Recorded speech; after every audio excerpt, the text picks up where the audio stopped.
جی ناظرین، بریک کے بعد آپ کو خوش آمدید کہتے ہیں۔ ہم بات کر رہے ہیں کہ 2022 عالمی تنازعات کے حوالے سے کیسا ہوگا اور کیا اس سال بھی تنازعات برقرار رہیں گے یا اس کے حل کے لیے کوئی پیش رفت کا امکان ہے۔ خاص طور پر چین کی اسٹریٹجی کیا نظر آ رہی ہے، اور جس طرح گزشتہ دنوں چین کے صدر نے اپنے سالانہ خطاب میں جو ترجیحات کا اعلان کیا وہ کیا ہے، اور یہ سب چین آپ کو اس 2022 کے اندر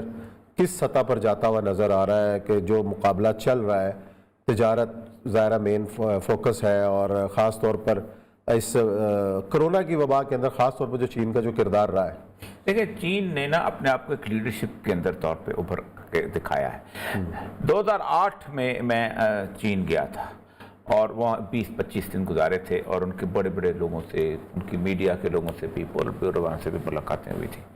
تو جب ہم ان سے ڈسکس کرتے تھے کہ امریکہ جو ہے یہ آپ پہ چڑھ دوڑ رہا ہے، اس وقت سے حالات خوفناک ہو رہے تھے، تو انہوں نے کہا تھا ہم نے یہ سوچا ہوا ہے کہ 2025 تک ہم کسی قسم کے جھگڑے میں نہیں آئیں گے،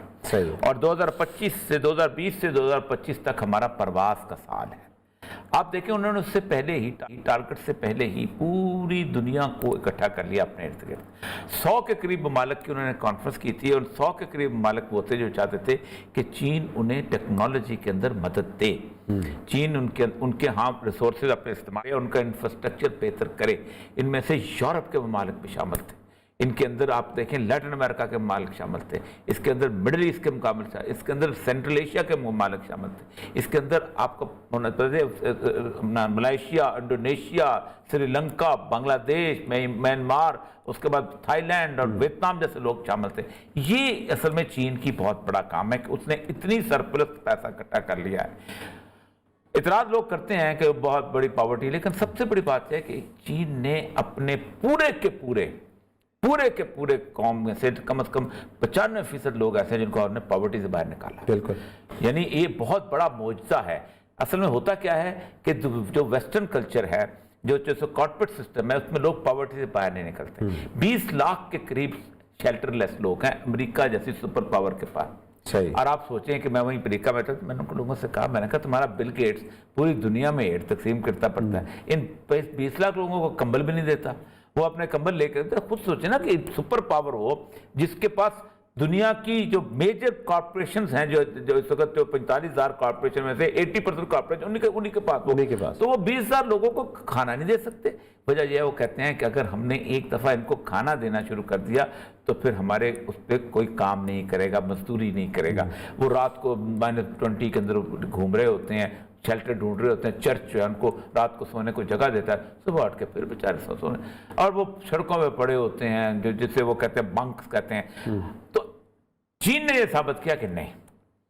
یہ جو کارپوریٹ کلچر کا ہے جس میں ایک انڈیویجول امیر سے امیر، امیر سے امیر، امیر سے امیر ہوتا چلا جاتا ہے، ایسا نہیں چلنے دیں گے ہم۔ انہوں نے ریاست کو کاروبار بنایا، ریاست کاروبار کرے گی، ریاست باقی لوگوں کے ساتھ کام کرے گی۔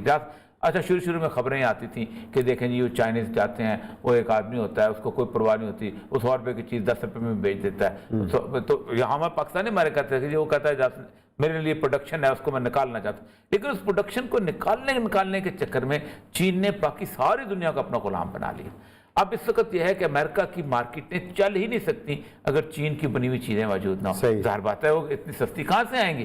نہیں، تو اصل مسئلہ ہے کہ چین نے ایک ماڈل کہ جمہوریت کے بغیر بھی ہم چل سکتے ہیں، کارپوریٹ اس کے بغیر بھی چل سکتے ہیں، وومن رائٹ اور فنڈامنٹل رائٹس ان کے بغیر بھی ہم چل سکتے ہیں، ہم قوم کو خوبصورت زندگی دے سکتے ہیں، شاندار قسم کا اٹھنا بیٹھنا دے سکتے ہیں،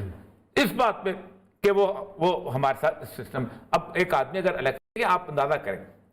میں اس دن ان کی جو پولٹ بیورو کی ان سے جب ڈسکس کی، انہوں نے کہا دیکھیں بات سنیں، جتنا ہمارے ہاں اختلاف ہوتا ہے جمہوریت میں بھی اختلاف نہیں ہوتا، لیکن ہمارا اختلاف پارٹی کے اندر ہوتا ہے، ہم دست و گریبان ہوتے ہیں، لیکن ہم اس پارٹی کے اختلاف کی بنیاد پہ ایک کنسنسس پہ پہنچ کے اٹھتے ہیں، جب کنسنسس ہو جائے پھر کوئی بات نہیں، پھر بحرام آتے ہیں۔ لیکن یہ نہیں ہوتا کہ ہمارے اختلاف نہیں ہوتا، ہر ایک کا تک پیٹر جی کے ساتھ، جنجا بنگ کے ساتھ کس کا اختلاف نہیں ہوا، تو ہمارے چون لائی کے ساتھ اختلاف ہوتے تھے جو کہ ہمارا بہت بڑا لیڈر تھا، جس پر ہم نے ہمارا موضوع تنگ کے ساتھ اختلافات رہے، لیکن اس پارٹی کے اندر یہی بیسیکلی اسلامک پرنسپل ہے کہ ایک بیسیکلی پارٹی، اس پارٹی کے اندر۔ ہمارے ہاں مسئلہ یہ ہے کہ ہم جھوٹ کی بنیاد پہ اختلافات چلتے ہیں۔ انہوں نے پوری دنیا میں ثابت کیا ہے کہ بھائی یہ پیسہ ہے، یہ سارے کا سارا پیسہ پبلک کا ہے،